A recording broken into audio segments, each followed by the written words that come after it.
any injury updates, first of all? No, not yet. Availability, not availability. Jared Coe's the only one for sure right now that will play that didn't last week, and then go from there.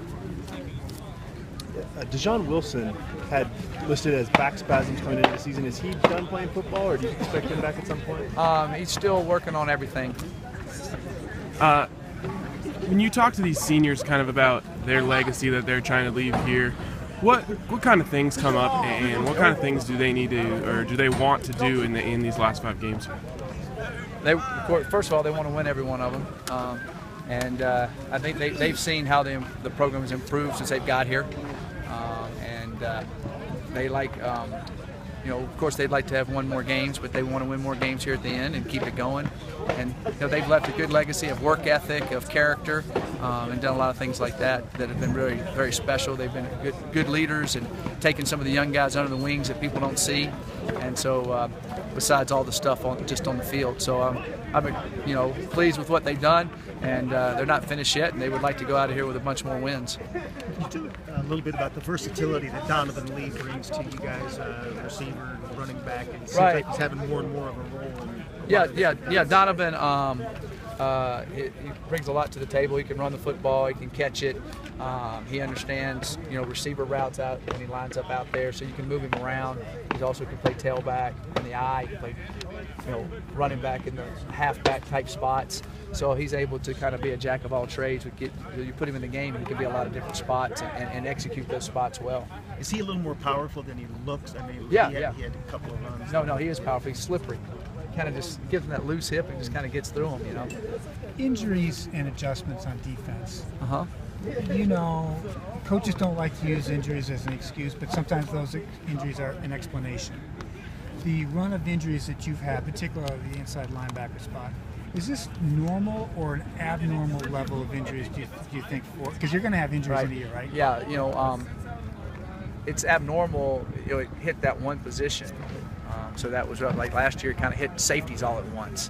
And you don't want it to hit any spot, but you don't want it to just demolish one area. And it kind of, when we had to go with all freshmen in the one game, that made it really rough. Right. And then getting Kenneth back last week, Kenneth made a couple plays in the game that people don't know that last week were big plays against us. That the week before with Kenneth in there, he saw it, he recognized it, and he made some really big plays for us. So it was great having him back in the lineup. And the other guys are getting better and better. Fans often ask about the running back rotation and kind of how that works. Does Clayton Adams dictate that, or how does that work game to game? Clayton does dictate that. Of course, we talk about different things. A lot of it goes with the flow of the game. A lot of it goes who's hot in the game. And a lot of it goes with how we think we're going to be able to attack them the best. So week to week it's a little bit different. And then also week to week on injuries has a lot to do with it also. Say a guy's injured, early in the season, and later in the season he say week 12 or week 13 he's finally healthy. Under NCAA rule, is he no longer able to get that medical red shirt? He can't get it. It has to go in the first, our game, we had 13 games this year, really the first 4 games.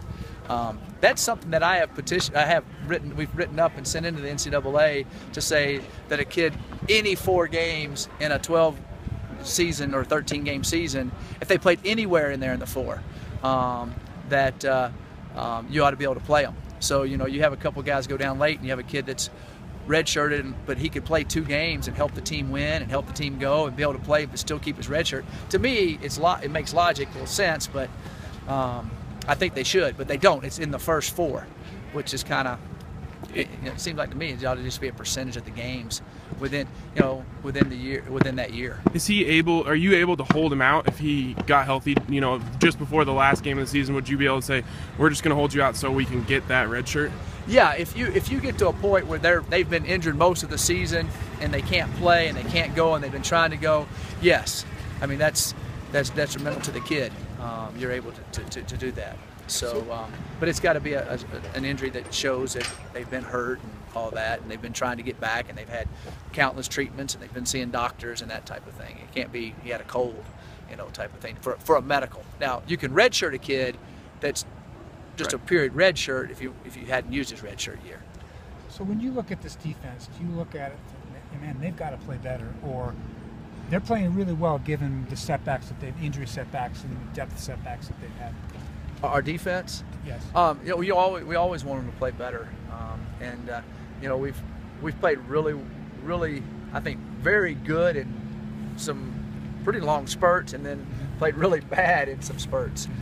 So we need to be more consistent on some of those areas, and then, you know, we've had, which every team has, we've had a few issues a couple times in tackling, which we were in the right spot, the right check, the right everything, just didn't make the play, and that's credit to the other team. And then we've had some plays where we've made some good plays in some good situations, but we need to be more consistent for a longer period of time in some of those games. Thank you. All right, thanks guys, appreciate it.